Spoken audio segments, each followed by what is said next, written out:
Hello Kings generation family, Kings generation சபையில் இருக்கிற எல்லா நல்ல உள்ளங்களுக்கும்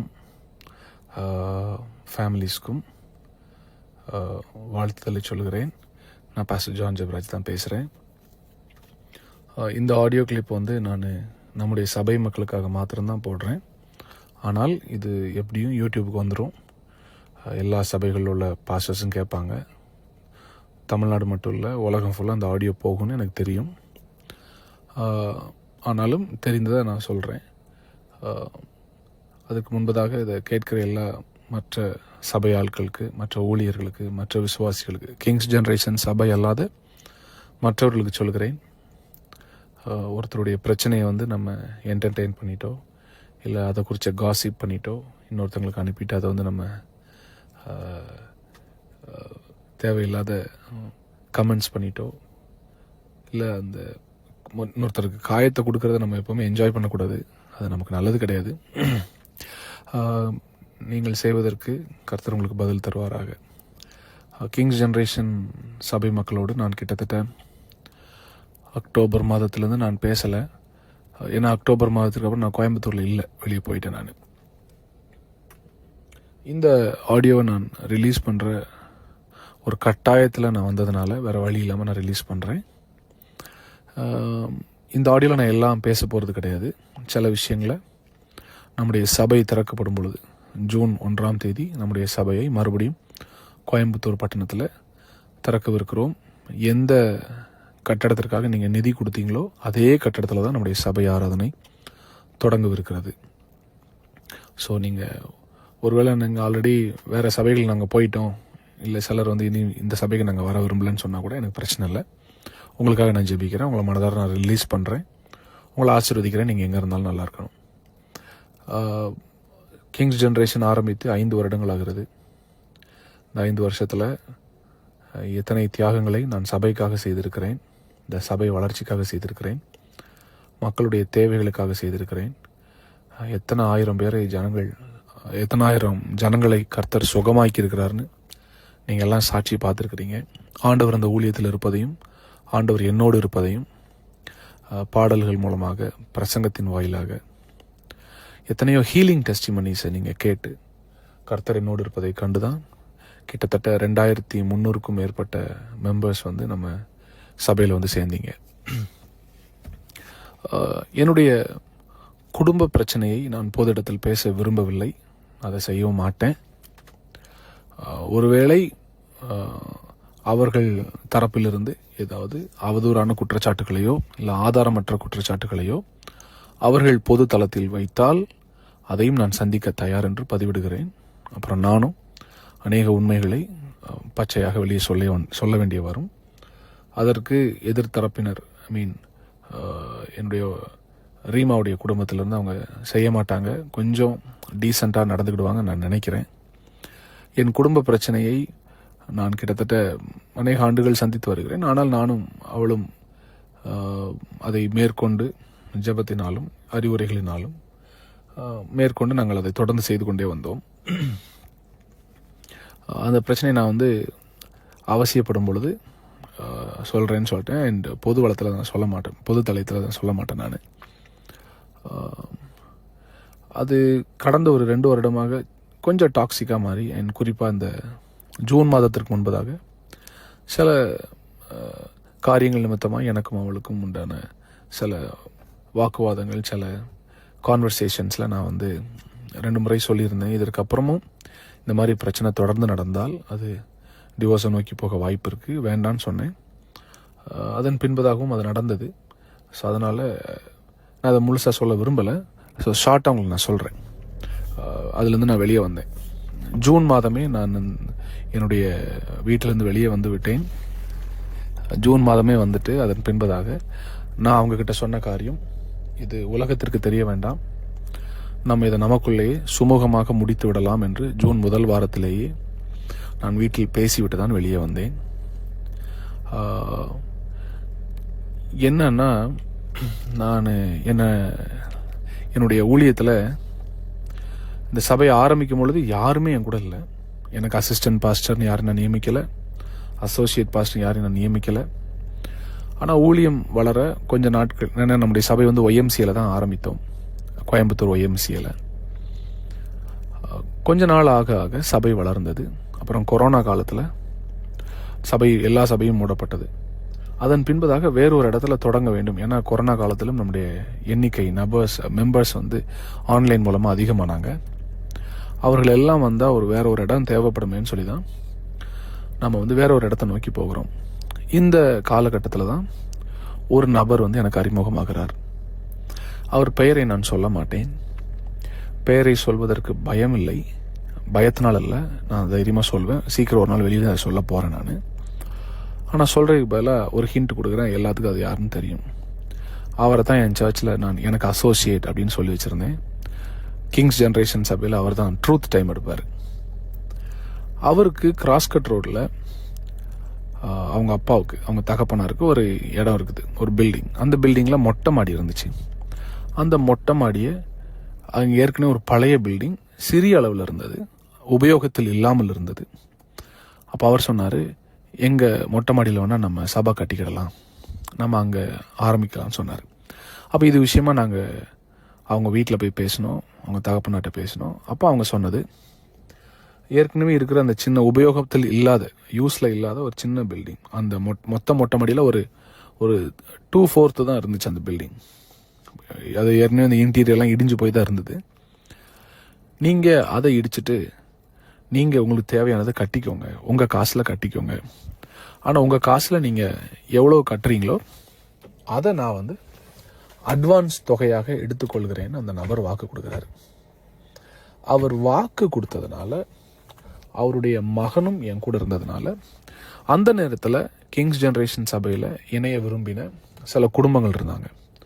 அந்த குடும்பங்களோடு நாங்கள் பேசி நாங்கள் ஒரு முடிவுக்கு வந்து அது எவ்வளவு தொகையாகவும் நாங்கள் கணக்கிட்டு அந்த தொகையை நாங்கள் ஆன்லைன் மெம்பர்ஸ்டே நாங்கள் கலெக்ட் பண்ணி என்னுடைய பணமும் ஒரு பெரிய தொகையை போட்டு போத் எக்ஸ்டீரியர் அண்ட் இன்டீரியர் நாங்கள் பில் பண்ணுறோம். எக்ஸ்டீரியரை பில் பண்ணுறதுக்கு மட்டுமே கிட்டத்தட்ட 10 லட்ச ரூபாய்க்கு மேலே, குறைஞ்சது ஒரு 15 லட்ச ரூபாய்க்கு பக்கத்தில் செலவாயிருச்சு. ஏன்னா ஏற்கனவே இருந்ததை இடித்து நாங்கள் தான் அதை காலி பண்ணோம். அதை இடித்து அங்கேருந்து க்ளீன் பண்ணி அதை கொண்டு போய் ஒரு இடத்துல கொட்டி அதை க்ளீன் பண்ணி மறுபடியும் அந்த இடத்துல புதிய ஏற்கனவே இருந்த செவர்லேருந்து அதிகமாக நாங்கள் கட்டி அதன் பின்பதாக நாங்கள் ஷீட் போட்டு எல்லாம் செய்தோம். இது போக தான் இன்டீரியர். ஸோ எக்ஸ்டீரியர் மட்டுமே கிட்டத்தட்ட நாங்கள் 15 லட்ச ரூபா செலவு பண்ணோம். அவங்க முதல்ல சொன்ன வார்த்தை, நீங்கள் எவ்வளோ செலவு பண்ணுறீங்களோ அதை நாங்கள் அட்வான்ஸ் தொகையாக எடுத்துக்கொள்கிறோம். இதை சொல்லும்போது அவர் பையன், அதாவது என்னுடைய அசோசியேட் பாஸ்டர் என் கூட இருந்தார். அவர் இருக்கும்போது நாங்கள் வந்து கட்டுறோம். அப்புறம் பத்திரம் போடுற அன்னைக்கு எவ்வளவு செலவாச்சுன்னு போய் சொல்கிறோம். ஆனால் அவங்க அப்பா வந்து வெறும் 2 லட்ச ரூபாய்க்கு அந்த அக்ரிமெண்ட்டை போட்டு கொண்டு வராரு. இது நடக்கும்போது என்னோட பிரதர் இம்மானுவேல், திருநெல்வேலியில் ஜெகவானிசி பில்டர்ஸுடைய ஃபவுண்டர் அண்ணன் இம்மானுவேல் அண்ணன் இருக்காங்க. அப்புறம் நம்முடைய பில்டிங் கீழேயே ஒருத்தர் துணி கடை வச்சுருக்கிறாரு, பிரதர் பால் அப்படின்னு. அவர் எங்கள் கூட வந்தார். நாங்கள் அவங்க வீட்டில் போய் நாங்கள் அக்ரிமெண்ட் போடுறோம். அக்ரிமெண்ட் போடும்போது அந்த அக்ரிமெண்ட்டில் அவங்க அப்பா வெறும் 2 லட்ச ரூபான்னு எழுதிட்டு வர்றாரு, மனசாட்சியே இல்லாமல். அப்போ நாங்கள் அங்கே உட்காந்து மறுபடியும் அதை தர்க்கம் பண்ணோம். நாங்கள் சொன்னோம், நீங்கள் எக்ஸ்டீரியர் கட்டிக்கோங்க, அப்போது அதுக்குரிய பணத்தை நான் என்ன செஞ்சிடறேன், அட்வான்ஸாக எடுத்துக்கிறேன்னு சொன்னீங்க. ஆனால் இப்போ கடைசியில் வெறும் 2 லட்ச ரூபா போடுறீங்களா அங்கிள், நான் பேசுகிறோம். அப்போ பேசும்போது அவங்க தாயாரும் கூட நிற்காங்க, அவங்க குடும்பமும் இருக்குது, எங்கள் சார்பாக ஒரு 3 பேர் இருக்கிறோம் நாங்கள். அப்போது அந்த அக்ரிமெண்ட்டை வந்து நாங்கள் அப்புறம் பேசி எவ்வளோன்னு எக்ஸ்பிளைன் பண்ணி ஒரு 10 லட்ச ரூபாய்க்காவது போடுங்க அங்கிள். அப்புறம் 9 லட்சம், 8 லட்சம், 7 லட்சம், 6 லட்சம், 5.5 லட்சம். கடைசியில் நான் சொன்னேன், நீங்கள் ஆண்டோருக்காக நீங்கள் கட்டுறத நீங்கள் ஏன் இவ்வளோ தர்க்கம் பண்ணுறீங்க அங்கிள், நீங்கள் சொன்னதை நாங்கள் செஞ்சோம், 15 லட்ச ரூபா செலவு பண்ணியிருக்கோம், நீங்கள் அட்லீஸ்ட் ஒரு 5 லட்சமாவது போடுங்கன்னு சொன்னதுக்கப்புறம் வெறும் 5 லட்சத்துக்கு அந்த ஒப்பந்தம் எழுதப்பட்டது. அவர் பிரிண்ட் பண்ணி கொண்டு வந்து 2 லட்சம். ஆனால் நான் கையில் அதை மாற்றி எழுதினேன், திருத்தி எழுதினேன். 5 லட்ச ரூபாய் செலவு, அதை வந்து நான் வந்து திருத்தி எழுதினேன். 5 லட்ச ரூபாய் செலவானதுனால இந்த 5 லட்சத்தை நாங்கள் வந்து அட்வான்ஸாக கருதுகிறோம் அப்படின்னு நாங்கள் எழுதி எழுதினதுக்கு பின்பதாக அங்கே இருந்த சாட்சி கையெழுத்து, அதாவது எட்வின் வாட் இஸ் இட் நம்ம இம்மானுவல் அண்ணன், அப்புறம் பால் பிரதர், நான் 3 பேரும் எழுதி அதில் சாட்சி கையெழுத்தும் போடுறோம் 5 லட்சத்துக்கு. அந்த பத்திரத்தில் கையால் எழுதுனதுனால அவங்க அப்பா என்ன சொன்னார், இதை நான் ஒரு பிரிண்ட் எடுத்து கொண்டு வரேன், இப்போதைக்கு இதை பேசிக்கிறோம், மறுபடியும் நம்ம என்ன செஞ்சிடலாம், இன்னொரு தடவை கையெழுத்து போடலாம் அப்படின்னு சொல்லிட்டு போனார். அதுக்கப்புறம் நாங்கள் சபையில் உள்ளே போயிட்டோம். மாத வாடகை நாங்கள் கொடுத்துட்டு இருந்தோம். கரண்ட் பில் நாங்கள் தான் கட்டினோம், தண்ணி பில் நாங்கள் தான் கட்டினோம். அப்போ நான் ஒரு வாரம் கழித்து மறுபடியும் இந்த அசோசியேட் அவர்கிட்ட இந்த ட்ரூத் டைம் எடுத்தார்ல கிங்ஸ் ஜென்ரேஷனில், அவர்கிட்ட கேட்குறேன், பிரதர் உங்கள் அப்பா எனக்கு இன்னும் அந்த அக்ரிமெண்ட்டே தரலையே. அப்போ இவர் சொன்னார், எங்கள் அப்பா ஹரிச்சந்திர மாதிரி பாஸ்டர், எங்கள் அப்பாவுடைய வார்த்தை ரொம்ப சுத்தமாக இருக்கும், எங்கள் அப்பாவுக்கு அக்ரிமெண்ட் பேப்பரை விட அவர் வார்த்தை தான் ரொம்ப சுத்தமான ஆள் அப்படின்னு சொன்னோன்னே நான் இவர்கிட்ட சொன்னேன், பிரதர் உங்கள் அப்பாவை நான் நம்பலை, பேப்பரையும் நான் நம்பலை, ஆனால் உங்களை நான் நம்புகிறேன், உங்களை நான் நேசிக்கிறேன், நீங்கள் புது உடன்படிக்கைன்னு சொல்லி என் கூட வந்து சேர்ந்ததுனால நான் உங்களை நம்புகிறேன், உங்கள் ஹார்ட்டை நம்புகிறேன்னு சொல்லிட்டு அந்த அக்ரிமெண்ட் பேப்பரை பற்றி அப்புறம் நான் பேசவே இல்லை. சபையும் 5 ஆண்டுகள் நடைபெறுகிறது. நீங்கள் ஒரு காரியத்தை கவனிக்கணும். 2024 ஜூன் மாதம் நான் வீட்டை விட்டு வெளியே வர்றேன் பிரச்சனையினால.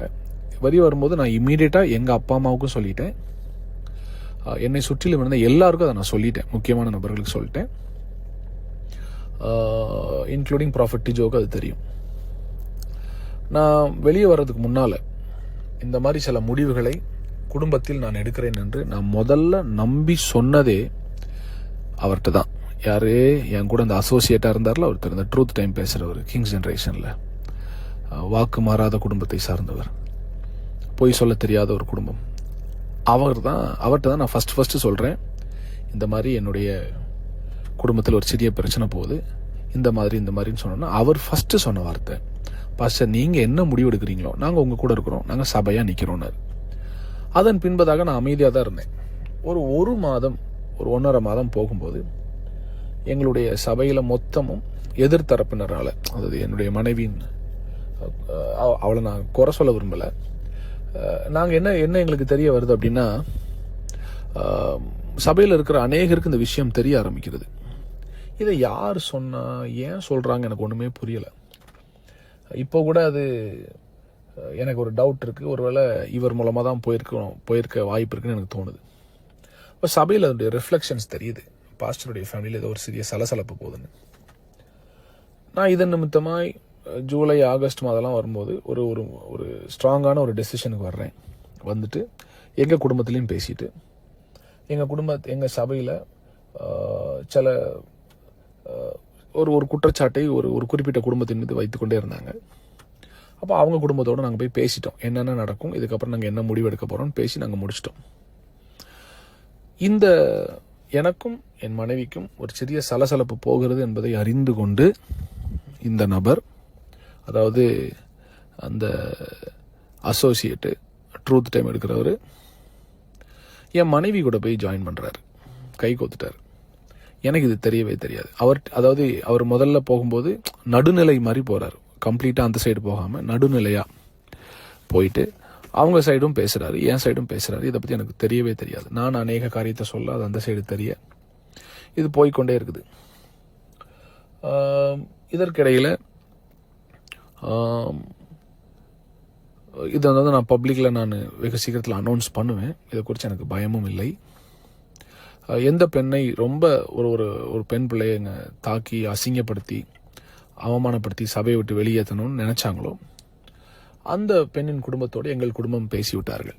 ஒருவேளை இது டிவோர்ஸ் ஆனால் என்ன செய்யலாம், நம்ம அடுத்த திருமணத்தை நம்ம செய்து கொள்ளலாம், அது வரைக்கும் நமக்குள்ளே இது இருக்கட்டும்னு சொல்லி நாங்கள் உள்ளதான் பேசி வச்சுருந்தோம். அப்போ என்னோட சபையில் சில வாலிபர்கள் ரொம்ப க்ளோஸாக இருப்பாங்க. அதில் குறிப்பாக ஒரு நபர் எனக்கு அடிக்கடி என் கூட வெளியில் டிரைவராக வருவார், கார்லாம் ஓட்டுவார். நான் அவங்க பேரை சொல்லலாமா வேண்டாமான்னு யோசித்த போது என் மனசாட்சி சொன்னிச்சு, நீ ஒரு நாள் அதை காண்பித்து கொடுக்காத, கர்த்தர் பார்த்து கொள்வார், ஆண்டவர் இதை செய்வார்.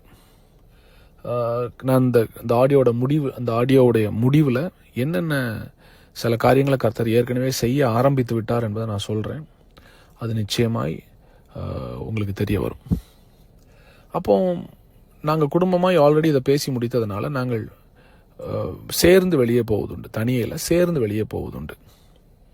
போகும் பொழுது ஒரு அக்கேஷனில் என் கூட 5-6 ஃபேமிலிஸ் இருக்கிறாங்க, எல்லாருமே பொது இடத்துல இருக்கும் பொழுது ஒரு பர்த்டே ஃபங்க்ஷனில் நான் எதேர்ச்சியாக கொடுத்த ஒரே ஒரு முத்த காட்சி, அது ஒன்றும் இல்லை, ஒரு ரொம்ப ஃபார்மல் கிஸ். அது நீங்கள் அது கொச்சையாக எனக்கு தெரியும், இதை நிறைய பேர் யூடியூப்பில் டைட்டில்லாம் போடுவீங்க. நீங்கள் போட்டாலும் எனக்கு பிரச்சனை இல்லை. ஏன்னா நான் மறுபடியும் இதை நானே என்னுடைய சேனலில் இந்த வீடியோ நான் போடுறேன். இது போட்டதுக்கப்புறம் நிறைய பேருக்கு பதில் தெரியும். அந்த வீடியோவை என் டிரைவர் கையில் வச்சிருக்கிறார்.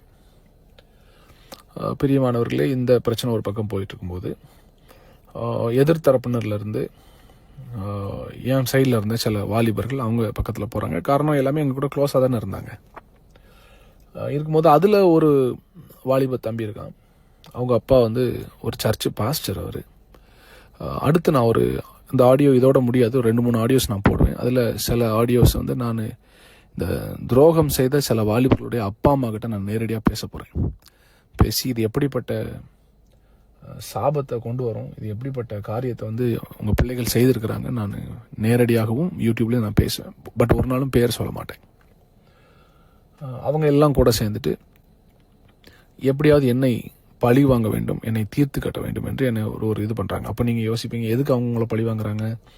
அவர்கள் சில காரியத்தில் மாட்டி நான் அதை எங்களுக்குள்ளேயே பேசி முடித்தோம். ஆனால் நான் அதை வெளியே சொன்னதாக அவர்களிடத்தில் போய் யாரோ சொல்லிட்டாங்க. அதுவும் இந்த நபராகத்தான் இருக்கும் என்று எனக்கு இப்போ எல்லாம் சந்தேகம் வருகிறது. கடைசியில் அவங்க ஒரு டீமாக சேர்றாங்க. இவங்க எல்லாம் சேர்ந்து இந்த ஒரு வீடியோ மட்டும்தான் அவங்க சைடில் இருக்குது. என் கூட டிரைவராக இருந்த இந்த தம்பி கொஞ்ச நாளில் நம்ம அசோசியேட் கூட போய் சேர்றாரு. ஏன் சேர்றாருன்னா இன்னொரு பிரச்சனையை அவங்க கிளப்புறாங்க. எனக்கும் வேற ஒரு பெண்ணுக்கும் தொடர்பு என்று. அதுக்கு ஒரு ஆதாரம் கிடையாது, ஒரு சாட்சி கிடையாது. அந்த பொண்ணும் அதுக்கு ஒத்துக்கல, நானும் அதுக்கு ஒத்துக்கல. ஒரு வாட்ஸ்அப் மெசேஜோ ஒரு கால்ஸோ ஒன்றும் கிடையாது. ஆதாரமற்ற ஒரு பெரிய அபாண்டமான ஒரு பழியை என் மீதும் அந்த பெண் மீதும் போடுறாங்க. இன்ஃபேக்ட் நான் தான் அவங்க 2 பேருக்கும் கல்யாணம் பண்ணி வச்சேன். நான் தான் அவங்க கூட நின்று எல்லாம் பண்ணியிருக்கிறேன்.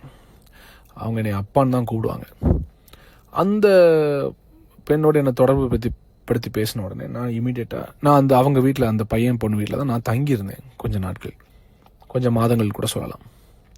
நான் தனியாக இல்லை, அந்த வீட்டில் பெரியவர்களும் தங்கியிருந்தார்கள். இந்த குற்றச்சாட்டு வந்த அன்னைக்கே நான் அந்த வீட்டை காலி பண்ணிவிட்டு நான் வெளியே வந்துட்டேன். வெளியே வந்து நான் வேற ஒரு இடத்துக்கு போயிட்டேன். வீட்டை விட்டு அநேக நாட்கள் வெளியே இருந்த நான் மறுபடியும் செப்டம்பர் மாதம் இந்த பிரச்சனைகள் அதிகமாகிறது போல தோணுன உடனே சரி, சபையை காப்பாற்ற வேண்டும், ஊழியத்தை காப்பாற்ற வேண்டும், நம்முடைய பர்சனல்னால் கூட நம்ம என்ன செஞ்சிடலாம், பல்ல கடிச்சிட்டு நம்ம வாழ்ந்துடலாம், நம்ம பிள்ளைக்காக நம்ம என்ன செஞ்சிடலாம், அமைதியாக போயிடலான்னு சொல்லிட்டு மறுபடியும் ப்ராஃபட் டிஜோ என்னை பார்த்து பேசுகிறாரு. அந்த ஒரு காரணத்தினால நான் திருப்பி வீட்டுக்கு போயிட்டேன். நான் வீட்டுக்கு போனதுக்கப்புறம் தான் தெரியுது பிரச்சனை இன்னும் முடியலை. காரணம், அதற்குள்ளாக இந்த அசோசியேட்டு இந்த பசங்களை கையில் வச்சுட்டு, எதிர்த்தரப்பினர் மற்ற ஆட்களையும் கையில் வச்சுட்டு ஏற்கனவே சபையை அபகரிக்க திட்டமிட்டதால் நான் வீட்டுக்கு திரும்பி போனதுக்கு பின்பதாகவும் அவர்கள் என்னை நிம்மதியாக வாழ விடவில்லை. ஏன்னா நான் டெஸ்ட் பண்ணுறேன் வீட்டில். எடுத்த உடனே நான் உள்ளே போயிட்டு எல்லாத்தையும் செய்யலை. எனக்கு ஐ நீடட் சம் டைம். நான் சொன்னேன், எனக்கு கொஞ்சம் டைம் வேணும், எனக்கு ஒரு மாதமாவது எனக்கு டைம் வேணும். ஏன்னா நிறைய பாதிப்புகளை இந்த 3-4 மாதங்களில் சபைக்குள்ளே நீங்கள் கொண்டு வந்துட்டீங்க. அவதூறாக பேசி அநேகருக்கு கெட்ட பேர், எனக்கும் கெட்ட பேர் கொண்டு வந்துட்டீங்க, நிறைய பேர் கெட்ட பேர் கொண்டு வந்துட்டீங்க. அப்போ என் தரப்பில் எனக்காக நின்று என்னுடைய சபை மக்களுக்கும் நிறைய கெட்ட பேர் கொண்டு வந்துட்டீங்க, அவங்களையும் அசிங்கமாக பேசிட்டீங்க. இந்த காயம் மாறுவதற்கு எனக்கு ஒரு மாதமாவது டைம் வேணும்னு சொல்லிட்டு என் மனைவிட்ட நான் சொல்லிட்டு நான் வீட்டிலே தான் இருக்கிறேன். ஆனால் வீட்டுக்குள்ளே நான் பேசுகிற எல்லா காரியத்தையும் ஏற்கனவே இவர்கள் கூடி திட்டம் பண்ணாங்களா அந்த டீமுக்கு எல்லா அப்டேட்ஸும் போயிட்டே இருக்கு. அப்போ திடீர்னு எனக்கு ஒரு மிரட்டல் வருது, நாங்கள் உன்னைய கொலை பண்ண போகிறோம் அப்படின்னு சொல்லிட்டு. நான் சொன்னேன், கொலை பண்ணால் நீங்கள் வாங்கப்பா, இந்த மாதிரி இந்த அட்ரஸில் தான் நான் இருக்கேன், வந்துட்டு போங்கன்னு சொல்கிறேன். அதன் பின்பதாக இல்லை, நீ என்ன பண்ணன்னு தெரியுமா, அவன் பொண்ணு மேலே கை வச்சுட்ட, அவன் ஒய்ஃப் மேலே கை வச்சுட்டேன்னு ஏதோ ஒரு அசிங்கமான ஆதாரமற்ற குற்றச்சாட்டுகளை கொண்டு வரும்போது தான் நான் அதை கொஞ்சம் தீவிரப்படுத்தி, சரி கொஞ்ச நாள் நம்ம சபை ஊழியத்திலிருந்து ரெஸ்ட் எடுத்துட்டு இந்த சபையை எனக்கு அசோசியேட்டாக இருக்கிற அதே நபர் அவர் தான் கெட்டவரும் தெரியாமல் அவர்கிட்டே கொடுத்துட்டு கொஞ்சம் வெளியே போயிட்டு ஒரு 1 இயர் கேப் எடுத்துட்டு ஒரு ப்ரேயர் பண்ணிவிட்டு சரி நம்ம எல்லா விஷயத்தையும் செட் பண்ணிவிட்டு திருப்பி வரலான்னு சொல்கிறேன். ஆனால் இவர்கள் சொல்கிற எந்த குற்றச்சாட்டுக்கும் ஆதாரமே கிடையாது. சொல்லப்போனால் அந்த ஒரு பையனை வந்து ஒரு பையனை வச்சு என்னை மிரட்டினார்ல அந்த அசோசியேட்டு, கொலை பண்ணிடுவேன் அப்படி பண்ணிடுவேன். அந்த பையன் பாவம், ஆக்சுவலாக அவன் பாவம். அவனுக்கு வந்து என்னை ரொம்ப நேசித்த பையன். அவனை எப்படியோ இவங்க எல்லாம் சேர்ந்து ஒரு குரூப்பாக சேர்ந்து அவனை பிரெயின் வாஷ் பண்ணி அவனை கைக்குள்ளே போட்டுட்டு இதெல்லாம் பண்ண ஆரம்பிச்சிட்டாங்க.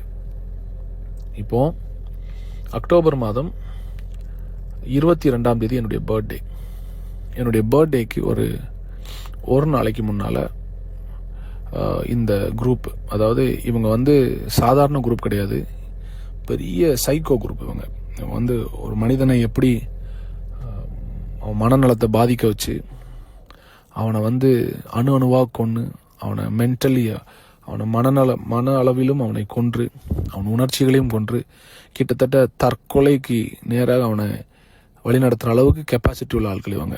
இது சாதாரண கேங் கிடையாது. இந்த ஆடியோவை கேட்குற உலகத்தில் இருக்கிற எல்லா ஊழியர்களுக்கும் நான் சொல்கிறேன், எல்லா விசுவாசிகளுக்கும் சொல்கிறேன், தேவராஜ்யத்தில் சபையில் இப்படிப்பட்ட துரோகிகள் இனி தலையெடுக்கவே கூடாது. அதனால தான் நான் ஓப்பனாக பேச ஆரம்பிச்சிட்டேன். ஏன்னா எனக்கு தெரிஞ்ச நான் சினிமாலாம் பார்த்துருக்குறேன். சினிமாவில் கூட இவ்வளவு கேவலமான ஒரு காரியத்தை யாராலும் ஒரு சித்தரிக்க கூட, அதாவது யோசிச்சு கூட இமேஜின் கூட பண்ண பார்க்க முடியாது. அந்த அளவுக்கு கொடுமையான கூட்டமாகும் இந்த கூட்டம். அந்த கூட்டத்துக்கு தலைவன் தான் அந்த அசோசியேட். இவர்கள் என்னை மிரட்டுகிறார்கள். அப்போ மிரட்டி நாங்கள் வீடியோவை வெளிவிட போகிறோம். நான் சொன்னேன், என்ன வீடியோ? நீங்கள் வந்து ஒரு பொண்ணு கூட தப்பு பண்ண வீடியோ வெளியிட போகிறேன். நான் சொன்னேன், அப்படி நடக்கவே இல்லை, நீங்கள் விட்டுக்கோங்கன்னு சொல்கிறேன். ஆக்சுவலாக நான் வந்து வேற ஒரு பொண்ணோடு தொடர்பில் இருக்கிறேன், பெட்ரூமில் வீடியோ இருக்குங்களான்னு சொல்லி என்னை ஏமாற்றி வந்து மிரட்டுறாங்க. அப்போ நான் சொன்னேன், நீங்கள் தாராளமாக விட்டுக்கோங்க, அப்படி ஒரு விஷயம் நடக்கவே இல்லைன்னு நான் உறுதியாக சொல்கிறேன். ஏன்னா என் கூட இருந்த டிரைவரு, நம்ம ஏற்கனவே எங்கள் குடும்பமாக பேசியிருக்கோம்ல, அந்த குடும்பம், இந்த ஃபேமிலி, அந்த பொண்ணுக்கு வந்து அவங்க அந்த பர்த்டே அன்னைக்கு நம்ம முத்தம் கொடுத்ததை அந்த வீடியோ மட்டும் தான் இவன் கையில் இருக்குது. இவன் போய் அவங்க கூட சேர்ந்துட்டான்னு எனக்கு தெரியவே இல்லை. ஆனால் அவங்க வேற சில குற்றச்சாட்டுகள்லாம் சொல்லும்போது நான் சொன்னால், தைரியமாக நீங்கள் என்ன செய்யுங்க, வீடியோவை ரிலீஸ் பண்ணுங்க. அப்படி ஒன்று நடக்கவே இல்லை, நான் சந்திக்க தயார்னு சொல்லிட்டேன். அதுக்கப்புறம் 21ஆம் தேதி நைட்டு 11 மணிக்கு எனக்கு இந்த சம்மந்தப்பட்ட இந்த பெண்ணுடைய குடும்பத்திற்கு, எங்கள் அப்பா அம்மாவுக்கு, என் தம்பிக்கு, இந்த பொண்ணுடைய அப்பா அம்மாவுக்கு, அப்போ என்னோடு இருக்கிற எனக்கு துணைன்னு இருக்கிற சில ஊழியக்காரர்களுக்கு என்ன செய்கிறாங்கன்னா, இந்த பர்த்டே ஃபங்க்ஷனில் நான் கொடுத்த அந்த முத்தம் கொடுத்த அந்த வீடியோவை மட்டும் அனுப்புகிறாங்க. அது ரொம்ப கவர்ச்சியான ஆபாசமான வீடியோலாம் கிடையாது, ரொம்ப சாதாரணமாக ஒரு வீடியோ, முத்தம் கொடுக்குற ஒரு வீடியோ. ஆனால் அந்த டைமில் நான் இந்த நியூஸை உலகத்துக்கு சொல்லாததுனால திடீர்னு ஒருத்தன் வெளியில் வந்துட்டு இந்த மாதிரி பாஸ்டர் வந்து ஒரு பொண்ணோட இருக்கிறான்னு சொன்னால் எல்லாரும் என்னை தப்பாக நினைப்பாங்கன்னு சொல்லிட்டு தான் நான் அதுக்கு பயந்து போய் நீங்கள் அதை ரிலீஸ் பண்ணாதீங்கடான்னு சொன்னேன். அதை வச்சு என்னை மிரட்டி அதுக்கு பின்பதாக என்ன செய்கிறாங்கன்னா, 21ஆம் தேதி என் பர்த்டே அன்னைக்கு நைட் 21ஆம் தேதி இந்த வீடியோவை எல்லாருக்கும் அனுப்புகிறாங்க. இது எல்லாருக்கும் தெரியும், என் மனைவி உள்பட. 21ஆம் தேதி நைட்டு 11:45 என்னை ஃபோன் பண்ணி சொல்கிறா, நீ உயிரோடு இருக்காது, நீ செத்துரு. இந்த வார்த்தையெல்லாம் கேட்கும்போது எனக்கு ரொம்ப கஷ்டமாக இருந்தது. ஒரு பக்கம் ஊழியம் போயிட்டுருக்குது, ஒரு பக்கம் நான் பாடல் எழுதிட்டுருக்கிறேன், அது பண்ணுறேன், நிறையா சேலஞ்சஸை நான் ஃபேஸ் பண்ணிட்டு இருக்கிறேன். அப்போது இவங்களும் ஒரு பெரிய டீமாக சேர்ந்துட்டு என்னை பழி வாங்க நினைக்கும் போது நான் கிட்டத்தட்ட செத்த பணமாகத்தான் தெரிந்தேன். எனக்கு ஒரே ஆறுதல் தேவ பிரசன்னம் மட்டும்தான். நான் ஆண்டவர்கிட்ட போய் அழுவேன், ஆண்டவரே நான் இது தப்பாக செஞ்சேன், இது ரைட்டாக செஞ்சேன், என்ன இருந்தாலும் நீங்கள் என்னை பார்த்துக்கோங்க.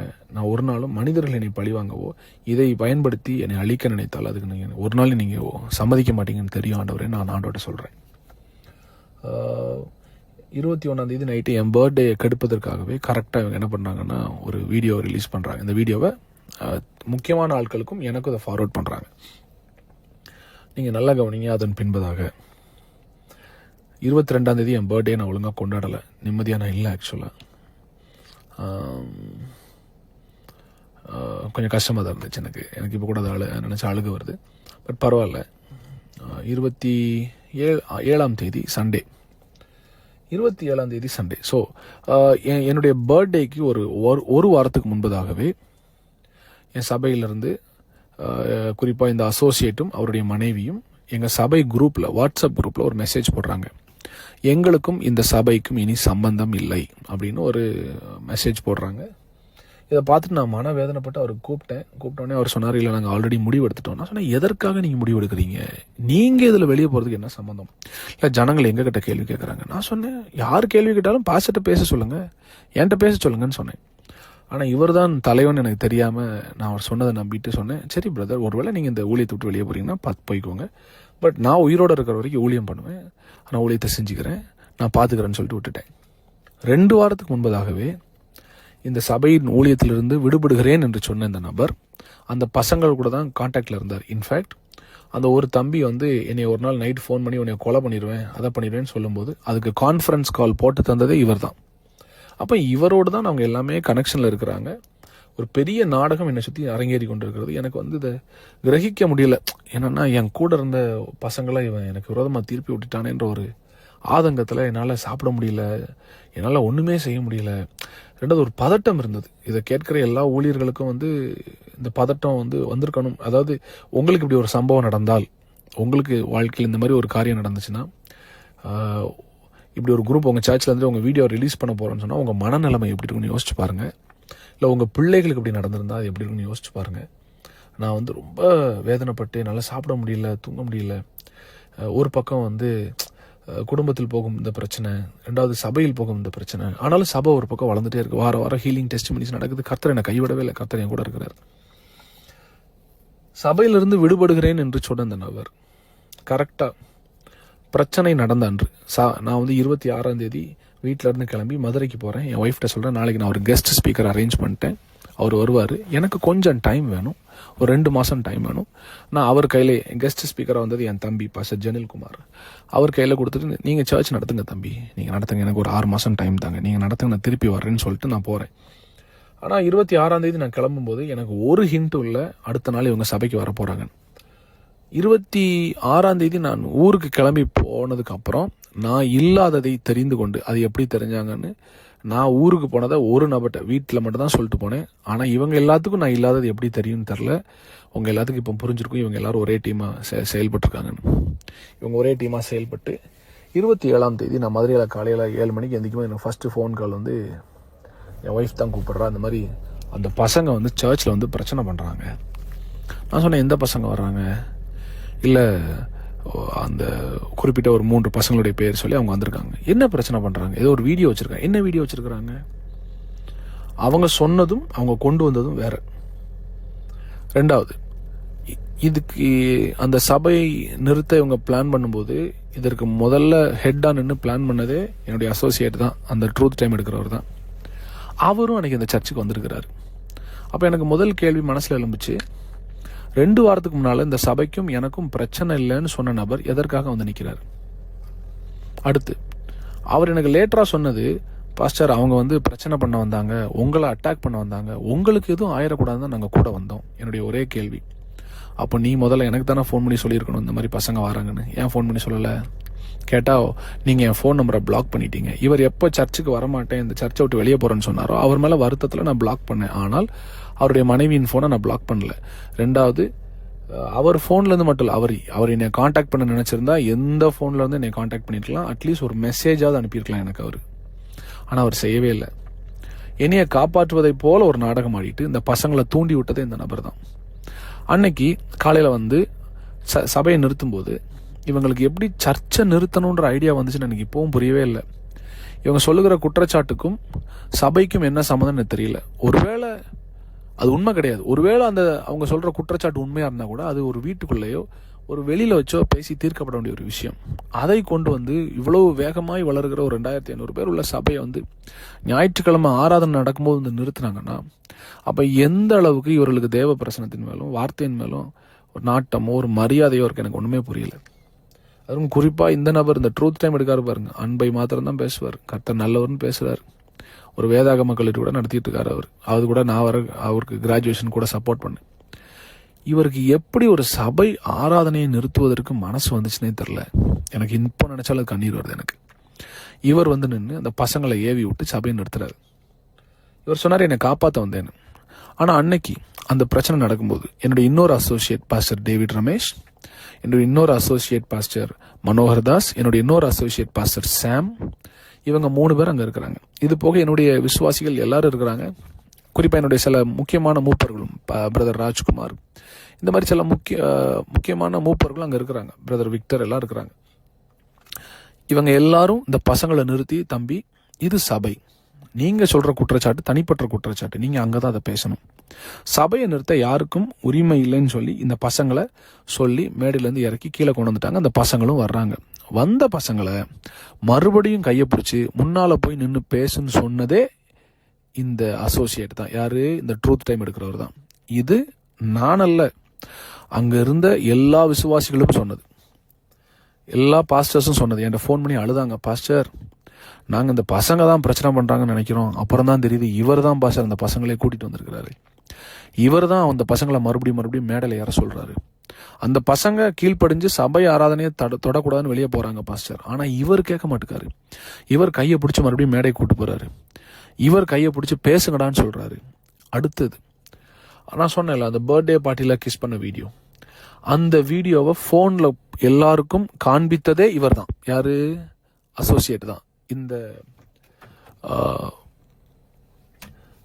ட்ரூத் டைம் நடத்துகிறவர் தான். அந்த அவர் ஃபோனில், வேற ஒருத்தன் ஃபோனில் இல்லை, அவர் ஃபோனில் எல்லாருக்கும் ப்ளே பண்ணி காமிச்சிருக்கிறாரு. இதுக்கு அங்கே இருக்கிற விசுவாசிகள் சாட்சி, அங்கே இருக்கிற விசுவாசிகள் சாட்சி. இவரே ஃபோனில் அந்த வீடியோ எல்லாத்தையும் காமிச்சு பாருங்கள், நம்ம பாஸ்டர் என்ன பண்ணுறாரு பாருங்க. அது ஒரு பெரிய ஆபாசமான வீடியோவும் கிடையாது. அதை காண்பிச்சுட்டு இவங்க சொன்ன அடுத்த குற்றச்சாட்டு என்னன்னா, அது போதுமான ஆதாரம் அது கிடையாததுனால அதை வைத்து ஒரு பெரிய சபையை நிறுத்துவதற்கான ஒரு போதுமான அது ஆதாரமாய் தோன்றாததுனால இவங்க வேற ஒரு பல குற்றச்சாட்டுகளை சேர்ந்து வைக்கிறாங்க. அதில் அவங்க சொன்னது என்னன்னா, இது மட்டும் இல்லை, இதை போல நிறைய வீடியோஸ் நாங்கள் வச்சிருக்கிறோம், இது போல நாங்கள் நிறைய வீடியோஸ் வச்சிருக்கிறோம், அவர் நிறைய பெண்களோட தப்பு பண்ணியிருக்கிறாரு. நான் அந்த அசோசியேட்டை ஒரு காரியத்தை இந்த ஆடியோ மூலமாக சொல்கிறேன். உன்னை நம்பினதுக்கு, உன்னை என் கூட வச்சதுக்கு நீ பண்ண துரோகம் இருக்கு பாரு, உன்னை கடவுள் பார்த்துக்கிடுவார். இதற்கான பதிலை உன் தலைமுறைகள் பார்க்கும். நீங்கள் நடித்த நாடகம், என்கிட்ட நல்லவ மாதிரி நடிச்சுட்டு பசங்களை ஏவி விட்டு நீங்கள் நடித்த நாடகம் வெளியே வராதுன்னு நினச்சி தான் நீங்கள் இவ்வளவும் பண்ணீங்கன்னு தெரியும்.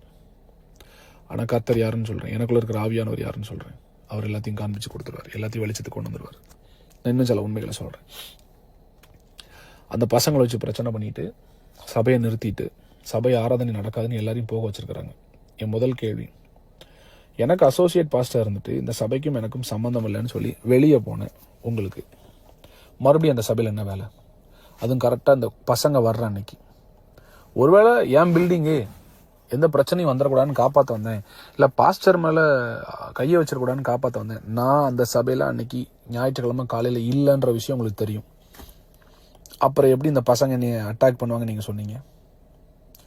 ரெண்டாவது, கரெக்டாக எப்படி அவங்க வந்த டைமுக்கு நீங்களும் வந்தீங்க? சரி, அப்படியே அவங்க ஃபோன் பண்ணி சொல்லியிருந்தாலும் அந்த பில்டிங் உங்கள் அப்பா பேரில் இருக்குது, நீங்கள் தான் ஓனரு. பக்கத்தில் இருக்கிற போலீஸ் ஸ்டேஷன் ஃபோன் பண்ணி இந்த மாதிரி எங்கள் பில்டிங்க்கு 4 பேர் பிரச்சனை பண்ண வர்றாங்க சார், எங்களுக்கு பாதுகாப்பு வேணும்னு நீங்கள் கொடுத்துருக்கணுமா இல்லையா? என் கூட 5 வருஷம் இருந்தீங்களே, உங்களை எல்லா மேடையிலும் ஏற்றி உட்கார வச்சேனே, என் பிரசங்கத்துக்கு முன்னால் உங்களுக்கு 15 நிமிஷம் 20 நிமிஷம் மைக்கை கொடுத்து பேசுங்கன்னு சொன்னேன். இந்த சபையில் எனக்கு என்ன மரியாதை கொடுக்குறீங்களோ அதே மரியாதையை இவருக்கும் கொடுங்க அப்படின்னு சொல்லி உங்களை பக்கத்தில் நிறுத்தி வச்சிருந்தேனே, அதுக்கு நீங்கள் காண்பித்த நன்றி தானே அது? அதுக்கு நீங்கள் காண்பித்த நன்றி தானே அது? மான வேதனையோடு சொல்கிறேன், என் சபையை நான் திருப்பி ஆரம்பிப்பேன், என்னுடைய ஊழியம் திரும்ப வளரும், கர்த்தர் என் பக்கத்தில் இருக்கார், ஜனங்களும் என்னை புரிந்து கொள்வார்கள். நான் மறைஞ்சு ஓடி வாழ்கிற கூட்டம் கிடையாது. நான் ஆண்டோடைய பிள்ளை, அவர் என்ன நீதிமானாக மாற்றிருக்கிறார். நான் சொல்கிறேன், உங்களுக்கு அவ்வளோ செஞ்சனே, துரோகம் செய்வதற்கு முன்பதாக 1 நிமிஷம் 2 பேர் யோசிச்சு பார்த்தீங்களா? புருஷனை பொண்டாட்டி உட்காந்து இவ்வளோ நம்பினாரு, எனக்கு கொடுக்குற மதிப்பு அவங்களுக்கு கொடுங்கன்னு சொன்னார்.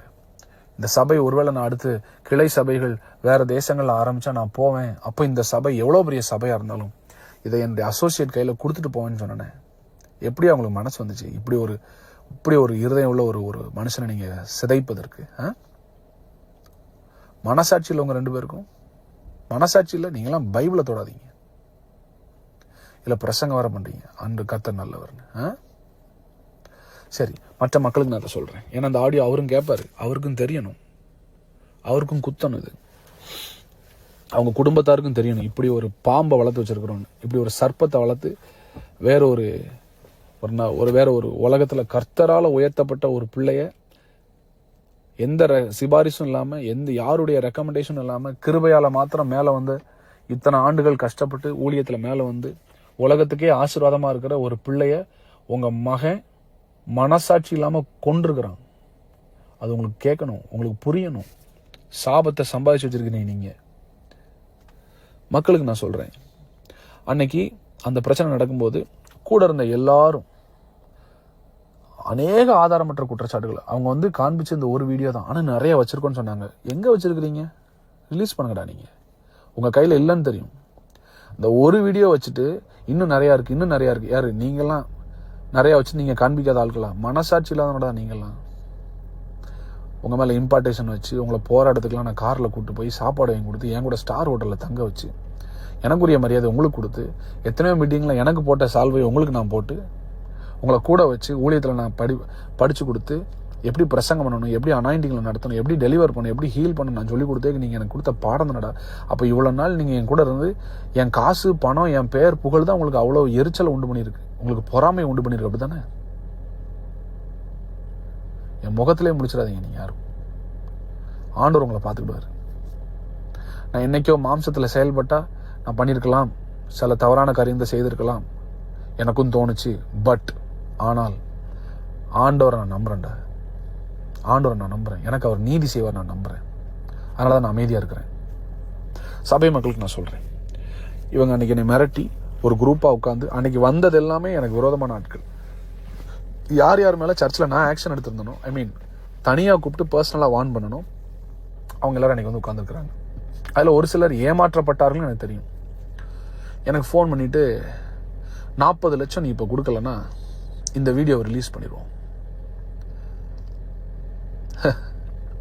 இதை சொல்லும்போது இந்த ட்ரூத் டைம் எடுக்கார்ல, ட்ரூத் டைம் பைபிள் காலேஜ் நடத்தார்ல ட்ரூத் டைம், அவரும் அங்கே நிற்கிறாரு. 40 லட்சம் கொடுக்கலன்னா, இந்த பசங்களை வச்சே பேசுகிறார். அவர் அமைதியாக நின்றுட்டு ஏவி மட்டும் விடுறாரு. 40 லட்சம் நீ கொடுக்கலன்னா உன்னை வந்து நாங்கள் இந்த வீடியோவை யூடியூப்பில் போட்டுறோம். அப்போ நான் சொன்னேன், நீங்கள் போடுங்கடா, பிரச்சனை இல்லை, பார்த்துக்கலாம். நான் எதற்காக அமைதியாக இருந்தேன்னா, அந்த சம்பவம் நடக்கும்போது என் மனைவி அங்கேருந்து எல்லாத்துக்கும் தலையாட்டிகிட்டு இருந்தேன். இந்த ஆடியோ அவளும் கேட்பான்னு எனக்கு தெரியும்.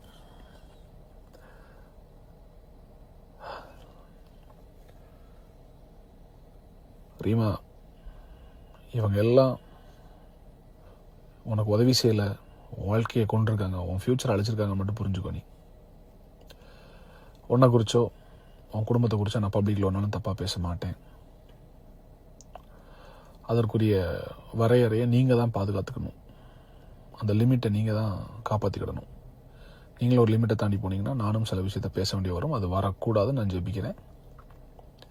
இனிமேலாவது புரிஞ்சுக்கோ. நமக்கு 2 பேரும் நடக்கிற மிஸ் அண்டர்ஸ்டாண்டிங்கில் உள்ளே வந்து எவனோ ஒருத்தன் எவ்வளோ பெரிய கேம் விளையாண்டு அசிங்கத்தை உண்டு பண்ணி உன்னையும் நடத்தல நிறுத்தியிருக்கான், என்னையும் அவன் துரத்தி சாவுக்கு நேரம் ஓட வச்சிருக்கிறான். கர்த்தர் என்னை காப்பாற்றிருக்கிறார்.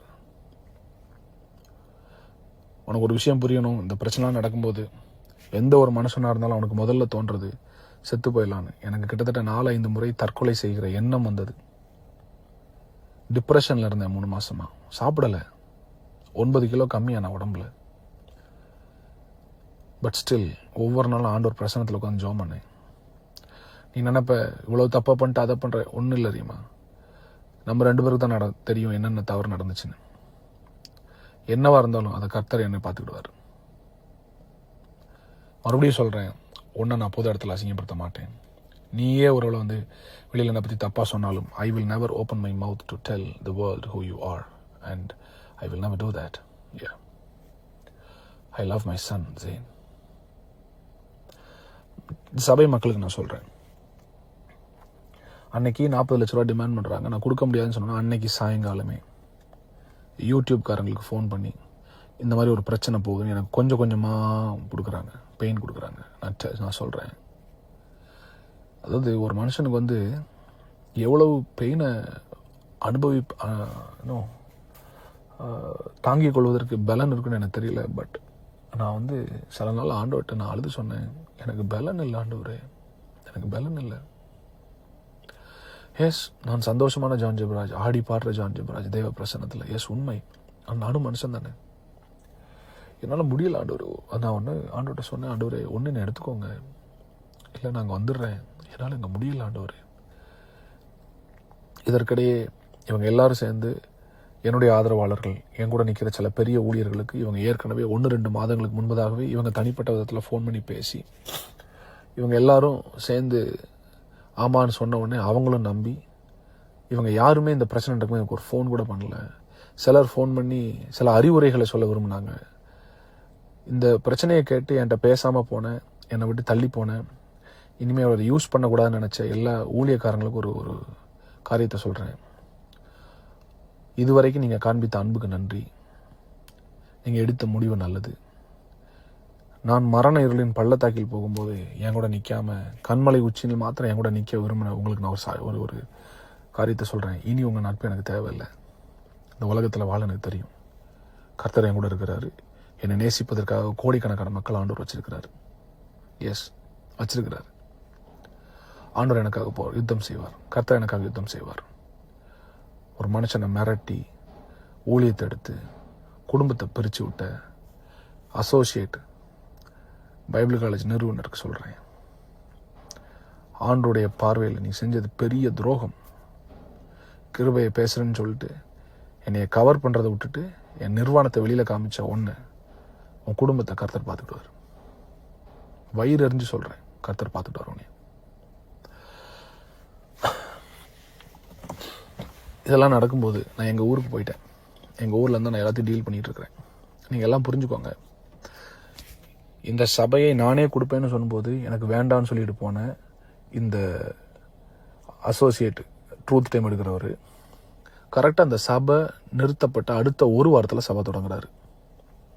சபை தொடங்கினவர் என்ன பண்ணார் அப்படின்னா, நம்ம சர்ச்சில் மீடியாவில் இருக்கிற எல்லா கான்டாக்டையும் கம்ப்யூட்டர்லேருந்து திருடிட்டு போய் அங்கே இருக்கிற நம்ம ஜனங்கள் ஜான் ஜெபராஜ்ன்ற பெயரை பார்த்து சபைக்கு வந்த எல்லா விசுவாசிகளுக்கும் இவங்க மெசேஜ் அனுப்புகிறாங்க, நாங்கள் சர்ச்சு திறக்கிறோம் வாங்கன்னு. ஜனங்கள் வந்தார்களா? எஸ், ஆரம்பத்தில் ஒரு 70-80 பேர் வந்தாங்க. ஆனால் இப்போ நான் கேள்விப்பட்டேன் ஒரு 20-30 பேர் தான் போகிறாங்கன்னு. வந்தவங்ககிட்டலாம் இவர் என்ன சொல்லியிருக்கிறாரு, பாஸ்டர் திடுப்புன்னு விட்டுட்டு போயிட்டாரு, வேறு வழி இல்லை, நான் சர்ச் நடத்துகிறேன், அவர் எப்போ வந்தாலும் அந்த சர்ச்சை நான் திருப்பி கொடுத்துருவேன். பிசாசுக்கு ஒரு வசனத்தில் ஒரு இது உண்டு, அவன் பொய்யனும் பொய்க்கு பிதாவுமாக இருக்கிறான். இவ்வளோத்த சொன்ன நீ ஏன்பா அன்னைக்கு இந்த வீடியோவை சபா மக்களுக்கு உன் ஃபோனில் காமிச்ச? 40 லட்ச ரூபா அவன் கேட்கும்போது பக்கத்தில் தான் நீ நின்றுட்டு இருந்த. சரி, சபையை மூடினீங்களே, சபையை மூடிட்டு சாவியை எதுக்கு நீ உன் வீட்டுக்கு எடுத்துகிட்டு போன? உங்கள் அப்பா கட்டடம், நான் வாடகை கொடுக்குறேன், நான் அட்வான்ஸ் கொடுத்துருக்கேன், நான் தான் அந்த கட்டடத்தையே கட்டியிருக்கேன் மேலே மாடியில். சாவியை எடுத்துகிட்டு போகிறதுக்கு உனக்கு யார் அதிகாரம் கொடுத்தது? பொய் சாவின்னு எடுத்துகிட்டு போகல, சாவி அங்கே தான் இருந்துச்சு. எஸ், பூட்டப்பட்ட ஒரு நாள் தான் சாவி அந்த பாக்ஸில் இருந்துச்சு. நீ மறுநாள் வந்து சர்ச்சை பூட்டிட்டு நீ சாவியை வீட்டுக்கு கொண்டு போனதை நம்ம சர்ச்சில் இருக்கிற ஜோஸ்ன்ற தம்பியை தான் நான் நியமிச்சிருந்தேன். அந்த தம்பி எனக்கு ஃபோன் பண்ணி சொல்லிட்டான், இந்த மாதிரி அவர் வந்து சாவி எடுத்துகிட்டு வீட்டுக்கு போயிட்டாருன்னு. வீட்டுக்கு போனது மட்டும் இல்லை, அதுக்கப்புறம் நான் அந்த சர்ச்சில் இருக்கிற மொத்த இன்டீரியர்ஸை நான் தான் பண்ணியிருக்கிறேன். நம்முடைய PA சிஸ்டம், நம்முடைய மியூசிக் சிஸ்டம், நம்முடைய லைட்ஸு, டிவி, ஏசி எல்லாம் உள்ளே இருக்குது. அதை நான் கேட்குறேன், எனக்கு வேணும்னு கேட்குறேன். சாவி இவர் கையில் இருக்குது. நான் பொருளை திருப்பி கேட்டோன்னே அவர் சொன்னது, அவர் திரும்பி வந்தால் தான் கொடுப்போம். ஏன்னா இந்த வீடியோ வச்சு இவங்க மிரட்டினதுனால, எங்கள் சபை மக்கள்கிட்ட இந்த வீடியோ போட்டு காமிச்சதுனால எனக்கு கூச்சம், எனக்கு வெட்கம், என் ஜனங்கள் என்னை வந்து என்ன நினைப்பாங்கன்னு சொல்லிட்டு நான் வந்து நொறுக்கப்பட்டு நான் வர முடியாத சூழ்நிலை. அப்போ நான் வேற ஒரு பிரதரை வச்சு தான், நம்முடைய சபையின் மூப்பர் பிரதர் ராஜ்குமார் வச்சு தான் நான் டீல் பண்ணுறேன். பிரதர் ராஜ்குமார், நீங்கள் வந்து இது பொருளை கேளுங்க. அதுக்கு அவர் சொன்னது, அதுக்கு வந்து அசோசியேட் அவர் ட்ரூத் டைம் எடுக்கிறவர் சொல்கிறாரு, அவர் நேரில் வந்து தான் சாட்சி இது பொருளை தருவேன். அப்புறம் நாங்கள் ஒரு லெட்டர் எழுதி கொடுக்குறோம், அஃபிஷியல் லெட்டர், என்னுடைய லெட்டர்கள் எழுதி கொடுத்து என்னுடைய பொருட்கள்லாம் ரிலீஸ் பண்ணும். அதுக்கு அவங்க அப்பாவும் அவரும் சேர்ந்துட்டு அவர் வந்தால் தான் கொடுப்போம். இவங்க என்ன நினச்சிட்டாங்க, நான் வரமாட்டேன், அந்த பொருளையும் ஆட்டையை போட்டுடலாம் அப்படின்னு. கடைசியில் அந்த பொருளுக்கு ஒரு விலை பேசுகிறாங்க என்னுடைய மூப்பர்கிட்ட. எல்லா பொருளையும் சேர்த்து நாங்கள் ஒரு 1.5 லட்ச ரூபாய்க்கு எடுத்துக்கிறோம். என் PA சிஸ்டம் மட்டுமே 15 லட்ச ரூபா. கீபோர்டு, ட்ரம்ஸு, கிட்டாரு, உள்ள இருக்க full interior, extra speakers, TV, 3 TV, AC, 3 camera,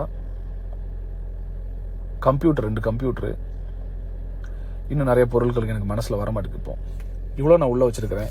கிட்டத்தட்ட 40-50 லட்ச ரூபா பொருள் உள்ளே இருக்குது. 1.5 லட்ச ரூபாய் கேட்குறாரு. அப்போ நான் சொன்னேன், எனக்கு பொருள் வேணும். ஏன்னா எங்களுக்கு நிறைய சபை இருக்குது. இல்லை ஏதாவது கஷ்டப்பட்ட ஏழை ஊழியர்களுக்கு நான் கொடுத்துட்றேன். 1.5 லட்ச ரூபாய்க்கு நான் அதை ஏமாற விரும்பலை, எனக்கு வேணும்னு சொல்கிறேன். பொருளை கேட்டதுனால இவர் கையில் தானே சாவி இருந்தது. இவர் கையில் சாவி இருக்கும்போது எப்படி அந்த டிரைவர் வந்து, எனக்கு டிரைவராக ஓடினவன் சர்ச்சில் வந்து 2 ஏசியை தூக்கிட்டு போகிறான். சர்ச்சில் இருக்க கம்ப்யூட்டரை தூக்கிட்டு போகிறாங்க. நம்ம சபையில் மீடியாவில் இருந்த ஒரு பையன், குள்ளமாக இருப்பான் ஒருத்தன், ஒரு பாட்டெலாம் ரிலீஸ் பண்ணியிருக்கிறான். அவன் யாருன்னு இல்லை, நான் ஃபியூச்சரில் சொல்ல தான் போகிறேன். நம்ம சர்ச்சு லேப்டாப்பை தூக்கிட்டு போகிறான், திருடிட்டு போயிருக்கான். அதுக்குடைய பில் நம்ம கையில் இருக்குது. வெகு சீக்கிரத்தில் அதுக்கான கேஸும் நான் கொடுப்பேன். அவனை நான் ஸ்டேஷனில் வச்சு நான் பார்ப்பேன். என் கேமராவை திருடிட்டு போயிருக்கானுங்க. அன்னைக்கு பிரச்சனை நடக்கிற அன்னைக்கு அந்த பசங்கக்கிட்ட யார் யாருக்கு என்னென்ன பொருள் வேணுமோ தூக்கிட்டு போங்கன்னு சொன்னதே இந்த அசோசியேட் தான். யார்? இந்த ட்ரூத் டைம் எடுக்கிறவர் தான்.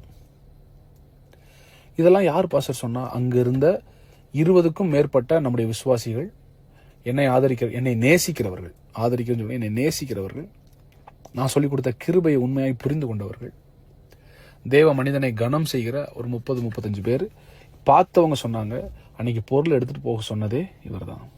இது போக எனக்கு ஆதரவு தெரிவிச்சப்பா, என்னதான் இருந்தாலும் அவர் நம்ம ஊழியக்காரரு, இவ்வளோ பெரிய சபையை கட்டியிருக்கிறாரு, நமக்காக இவ்வளோ தியாகம் பண்ணியிருக்கிறாரு, பர்சனல் மேட்டரை நீங்கள் சர்ச்சில் கொண்டு வந்து பேசி அசிங்கப்படுத்தாதீங்க, விடுங்கன்னு சொன்னபோது அவங்ககிட்டையும் போய் வீடியோ காண்பிச்சு இன்னும் அவரை நம்புறீங்க, வாங்க அவரை விட்டுட்டு வாங்க, நம்மெல்லாம் தனியாக சபை ஆரம்பிப்போன்னு சொன்னதே இவர் தான். சரி, பொருளை தரல. அதுக்கப்புறம் நானே ஃபோன் பண்ணேன் அவருக்கு. அவர் ஃபோன் அட்டன் பண்ணலை. எப்படி அட்டன் பண்ணுவார்? துரோகம் செஞ்சது தெரியும்ல, எப்படி மனசாட்சி குத்தும்ல. அப்போ ஒரு மனைவிக்கு நான் ஃபோன் பண்ணி பேசும்போது நான் சில காரியத்தை கேட்கும்போது அவங்களுக்கு பதில் இல்லை. அப்புறம் அவங்க சொன்னாங்க, நீங்கள் எடுத்துக்கோங்க, பொருளை எடுத்துக்கோங்க. பொருளை எடுத்துக்கோங்கன்னு சொல்கிறதுக்கு முத நாள் நைட்டு போய் இவங்க டிவியெல்லாம் உடச்சி ஸ்பீக்கரில் தண்ணியை ஊற்றி இந்த பசங்களை வச்சு எல்லா ஸ்பீக்கர்ஸையும் நாசமாக்குறாங்க. இப்போ நான் அந்த மிக்சர்லாம் கொண்டு வந்து நான் ஒர்க் பண்ண வச்சா மிக்சர் ஒர்க் ஆக மாட்டேன். மிக்சரை உடச்சிருக்கிறாங்க, ஸ்பீக்கர்ஸ்குள்ளே தண்ணி ஊற்றிருக்கிறாங்க.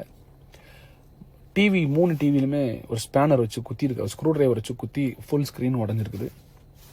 ஒன்று பொருளை ஏன்ட்ட விட்டுட்டு போ, இல்லாட்டா உனக்கு அது தரமாட்டேன்ற ஒரு எண்ணத்தில், யாருக்கும் கிடைக்கக்கூடாது, எங்களுக்கு கிடைக்காது யாருக்கும் கிடைக்கக்கூடாதுன்ற எண்ணத்தில் அதை சிதைக்கிறாங்க. சரி, அது ஒரு பக்கம் போட்டு இதெல்லாம் நடக்கும்போது அடுத்து இந்த டீம் என்ன பண்ணுறாங்கன்னா, நம்முடைய சபை கட்டடத்துக்காக கிட்டத்தட்ட நம்ம வந்து 87 லட்சத்துக்கிட்ட நம்ம சேகரித்தோம்.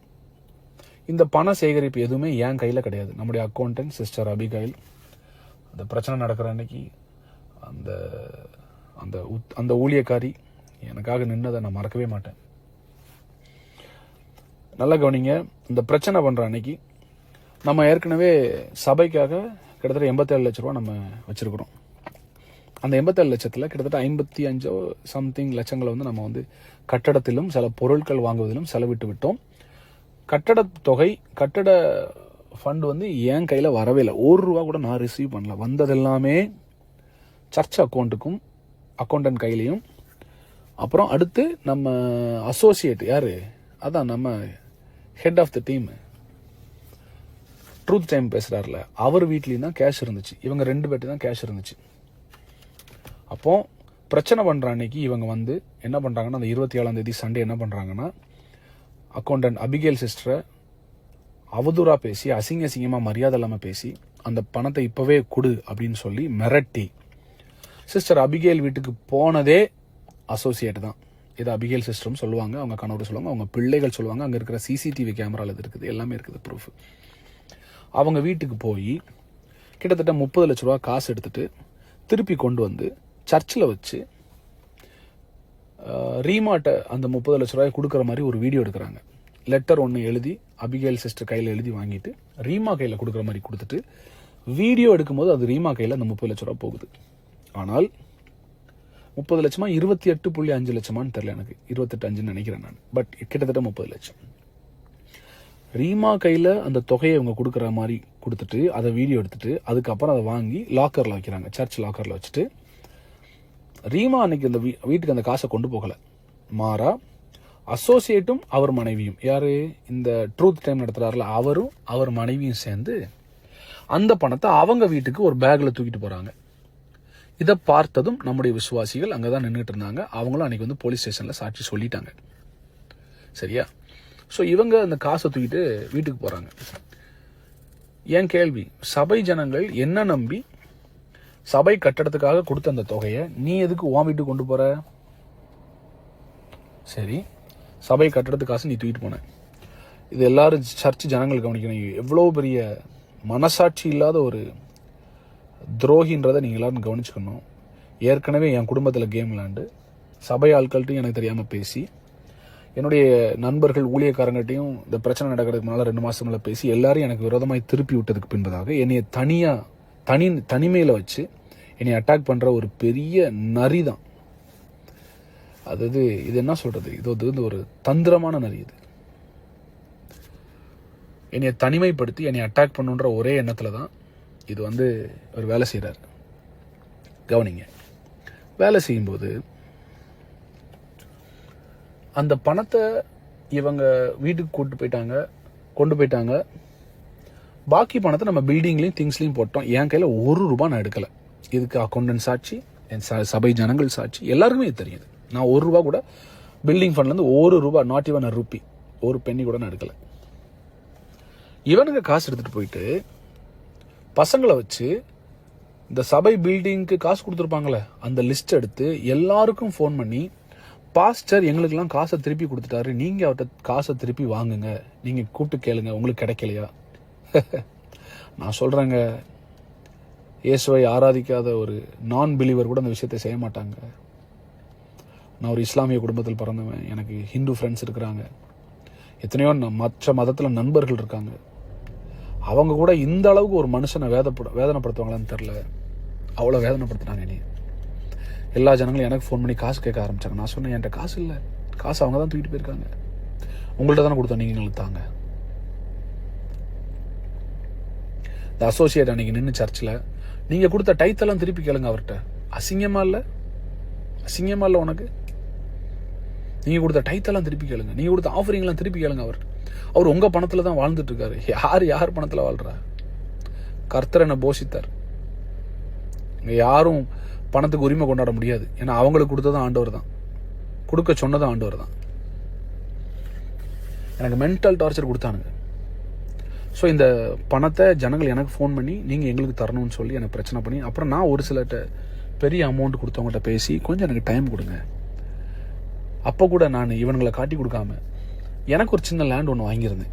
அந்த லேண்டை விற்று அந்த லேண்டில் இருக்கிற காசை என்ன செஞ்சிடலாம், இந்த காசு கொடுத்த ஆட்களுக்கு கன்ஸ்ட்ரக்ஷன் பில்டிங் ஃபண்டு கொடுத்தவங்களுக்கு கொடுத்துடலான்னு சொல்லி அந்த லேண்டை நான் விற்க போவேன்.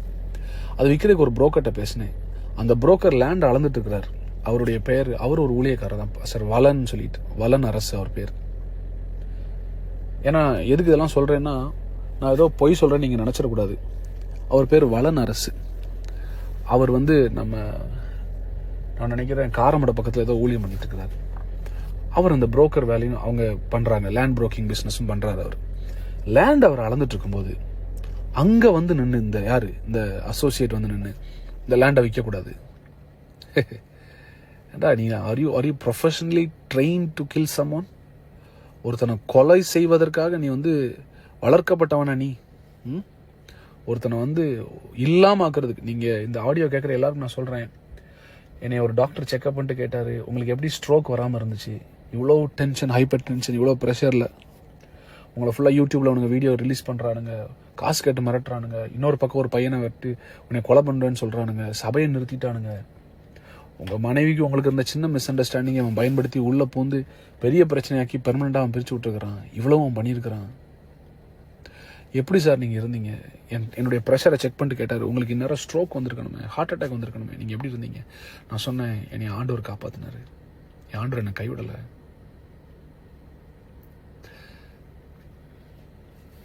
இவனுங்க வந்து அவ்வளோ பண்ணிட்டாங்க எனக்கு. இப்போ நினச்சலாம் காலுக வருது. இந்த கிறிஸ்மஸ் நியூ இயர்லாம் நான் வீட்டில் தனியாக படுத்திருந்தேன். நான் கிங்ஸ் ஜென்ரேஷனை யோசிச்சுட்டே இருந்தேன். நான் நம்முடைய சபை விசுவாசியில் யோசித்தேன். நம்ம சபையில் உள்ள வாலிபர்கள், சின்ன பிள்ளைகள் வார என்னை வந்து பார்க்குற ஜே அங்கிள் ஜே டாடான்னு கூப்பிட்ற பிள்ளைகளுடைய சத்தம்லாம் என் காதில் கேட்டுகிட்டே இருந்துச்சு. எஸ், இதன் மத்தியில் நான் என் பிள்ளை ஜேனையும் மிஸ் பண்ணுறேன். ஓகே, இவனுக்கு வந்து அந்த லேண்டையும் விற்க விடலை. அப்போ நான் வந்து என்ன இவனுக்கு இப்படி பண்ணுறானுங்க, ஏன் இந்த அளவுக்கு கொடுமையாக பண்ணுறானுங்க?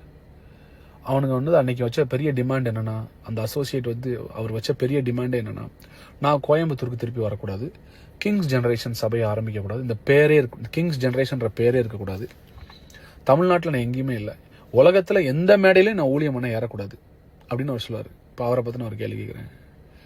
என்னை அழைச்சது ஆண்டவர், நீ யார்ரா என்னை நிறுத்துறதுக்கு? ஒன்ன மாதிரி துரோகிகளையே அவர் இன்னும் ஜோர் போட்டு காப்பாற்றிட்டு இருக்காரு. இனி மாதிரி நல்லவனை அப்புறம் அவர் கைவிடுவார். இந்த மாதிரி துரோகியை நான் வாழ்க்கையில் பார்த்ததே இல்லை மிஸ்டர் அசோசியேட். இந்த மாதிரி ஒரு எச்ச வேலையை பண்ணுற ஒரு துரோகியை நான் வாழ்க்கையில் பார்த்ததே இல்லை. நீங்கள் நினச்சிங்க நான் பசங்களை தப்பாக நினச்சிட்டு உங்களை நல்லவர் நினச்சிருவேன். சரிங்களா? நீங்கள் யாருன்னு தெரியும் மிஸ்டர் அசோசியேட். இந்த சாபம் உங்கள் மேலே எப்படி கிடந்துச்சு, அதை நீக்கிறதுக்காக கர்த்தரை அனுப்புனார். ஆனால் மறுபடியும் நீங்கள் விட்டதை வாங்கிக்கிட்டீங்க. அனுபவிங்க, கர்த்தர் உங்களை டீல் பண்ணுவார். இதெல்லாம் முடிஞ்சு நான் ஊருக்கு போயிட்டேன். அப்போது எனக்கு ஒன்றுமே ஓடலை. என்னடா செய்யலான்னு என் சபை வருமானத்தை நிறுத்தினாங்க, என் கை வருமானத்தை நிறுத்தினாங்க, எல்லாத்துக்கும் பிரச்சனை கொண்டு வந்தாங்க. என் பேருக்கு அலங்கப்படுத்தினார், என் குடும்பத்தை நாசமாக்குனார், என் சபையை எடுத்தார். அவர் ஒரு சர்ச் தொடங்கினார். சபையை தொடங்கினவர் சும்மா இல்லையே, ஒவ்வொரு விசுவாசிகளுக்கும் என்னை பற்றி தொடர்ந்து தப்பாக பேசிட்டே இருக்கிறார். அவர் நினச்சாரு 2000 பேரும் திருப்பி அங்கே வந்துடுவாங்கன்னு. ஆனால் ஒரு 20-30 பேர் தான் போகிறாங்க. அவங்களும் எவ்வளோ நாள் போகிறாங்கன்னு பார்க்கலாம். இப்போ நான் ஊரில் கடந்த ஒரு 15 நாளைக்கு முன்னால் எங்கள் ஊர் செங்கோட்டையில் ஒரு கடைக்கு போயிருக்கும்போது இதெல்லாம் ஒரு பக்கம் நடந்து நான் இத்தனைக்கும் அமைதியாக இருக்கிறேன். சபை ஜனங்கள் இதை கவனிக்கணும். இவ்வளவு நடந்தும் நான் அமைதியாக இருக்கிறேன். ஒரு வார்த்தை பேசலை, அமைதியாக இருக்கிறேன். நான் என்னை பார்ப்பதற்காக இந்த பெண் வீட்டார் எல்லாம் ஃபேமிலி அங்கே வந்திருக்கிறாங்க. என் ஃப்ரெண்ட்ஸும் 4-5 பேர் அங்கே வந்திருக்கிறாங்க. நாங்கள் எல்லோரும் கடைக்கு காய்கறி வாங்க போனோம். நான் வீட்டை விட்டு வெளியே வந்து ரொம்ப நாள் ஆச்சு. சரி, மனசு நிம்மதியாக இருக்கணும், வெளியே வரேன். நான் அந்த கடையில் நிற்கும் போது எங்கள் ஊரில் ஒருத்தர் அதை எனக்கு தெரியாமல் வீடியோ எடுத்து அந்த வீடியோவை எல்லாருக்கும் அனுப்புகிறார். எல்லாருக்கும் அனுப்புனா குறிப்பிட்ட 2 பேருக்கு அனுப்புகிறார். வீடியோ எடுத்த நபர் வந்து பிரதர் ஜான்சன் அப்படின்னு செங்கோட்டை மேலூரில் இருக்கிறார், பிடி சாராக இருக்கிறார். அவர் தான் அந்த வீடியோ எடுத்தார். அதை எடுத்து அவருடைய சகோதரன் கேப்ரியேல், அவர் ஜான் கேப்ரியல் நினைக்கிறேன், தென்காசியில் இருக்கார், அவரும் ஊழியம் பண்ணுறேன்னு சொல்கிறார். அவருக்கு இந்த வீடியோ அனுப்புகிறார். அன்னைக்கு நைட்டே அந்த வீடியோ கோயம்புத்தூரில் இருக்கிற அசோசியேட்டுக்கு வருது. யாரு? இந்த ட்ரூத் டைம் நடத்துறாருல, நம்ம சர்ச்சை கிங்ஸ் ஜெனரேஷன் நடத்திட்டு இருந்தார்ல, அவருக்கு வருது. இது வந்து ஒரு 2 நாளில் யூடியூப்லேயும் வருது இந்த வீடியோ. எனக்கு ரொம்ப ஷாக்கிங்காக இருந்தது. அப்போ அன்றைக்கி யாரெல்லாம் அந்த கடையில் நின்னா நான் யோசிச்சு பார்த்து நேராக போய் விசாரிக்கிறேன். அந்த நபர் எனக்கு சொன்ன வார்த்தை, நான் இந்த வீடியோவை கோயம்புத்தூரில் இருக்கிற உங்களுக்கு கீழே வேலை செஞ்ச அந்த பைபிள் காலேஜ் நடத்திட்டு இருக்காருல, உங்களுக்கு ட்ரூத் டைமில் உங்கள் சர்ச்சில் நடத்துகிறாருல, அவருக்கு தான் அனுப்பி வச்சேன்னு சொல்கிறாரு. பேரோட சொல்கிறாரு. நான் இப்போ கூட அந்த பேரை ஏன் சொல்ல மாட்டேன்றேன்னா, அவர் யாருன்றத நம்ம சபை ஜனங்கள் மொத்தம் தெரிஞ்சுக்கிட்டா போதும், அது ஆட்டோமேட்டிக்காக வெளியே வந்துடும். 2வது, அந்த பேரை சொல்கிறதுக்கே நான் கூச்சப்படுறேன்.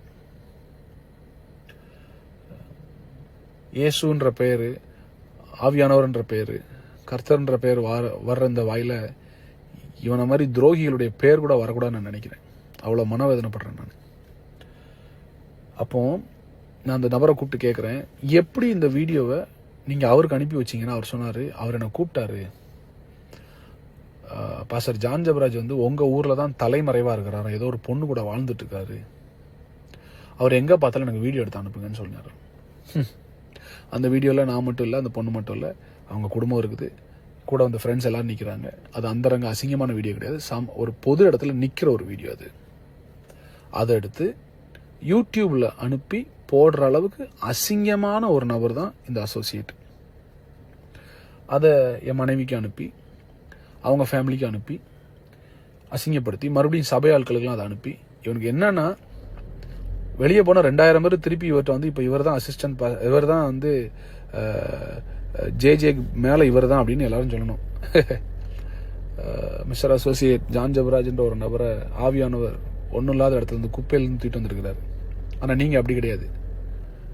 கிராஸ்கட் ரோட்டில் ப்ராப்பர்ட்டி வச்சுருக்கிறீங்க, சிவானந்தா காலனியில் ப்ராப்பர்ட்டி வச்சுருக்கிறீங்க, கோவை புதூரில் ப்ராப்பர்ட்டி வச்சுருக்கிறீங்க, கோயம்புத்தூர்லேயே கிட்டத்தட்ட 30க்கும் மேற்பட்ட ப்ராப்பர்ட்டி லேண்ட் பெரிய பெரிய ஏக்கர் கணக்கில் நீங்கள் வச்சுருக்கிறீங்க.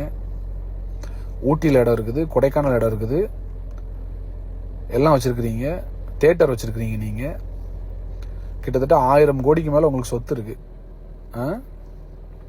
ஆனாலும் அந்த புத்தி மாறலையே உங்களுக்கு. இவர் இந்த வீடியோ போட்ட உடனே நான் எங்கள் ஊர் ஸ்டேஷனில் ஒரு கம்ப்ளைண்ட் கொடுக்குறேன். செங்கோட்டை ஸ்டேஷனில் இவர் மேலே ஒரு கேஸ் ஃபைல் பண்ணுறேன். இந்த மாதிரி இவர் ஏற்கனவே என்னை வீடியோ எடுத்து மிரட்டி சபையில் வந்து பசங்களை வச்சு மிரட்டி ஒரு 30 லட்ச ரூபா எடுத்துகிட்டு போயிருக்கிறாரு. இப்போவும் என்னை வீடியோ எடுத்து என்னை மிரட்டிகிட்டே இருக்கிறாரு. இது மாதிரி யூடியூப்லாம் போட்டு என் பேர் அசிங்கப்படுத்துறாரு. அவரை கூப்பிட்டு விசாரிக்கணும்னு நான் சொல்கிறேன். விசாரிக்க வரணும்னு வியாழக்கிழமை ஸ்டேஷன்லேருந்து கால் போகுது. வெள்ளிக்கிழமை நைட்டு எனக்கு கோயம்புத்தூர்லேருந்து ஒரு கால் வருது, ஒரு கட்சிக்காரங்கிட்ட இருந்து.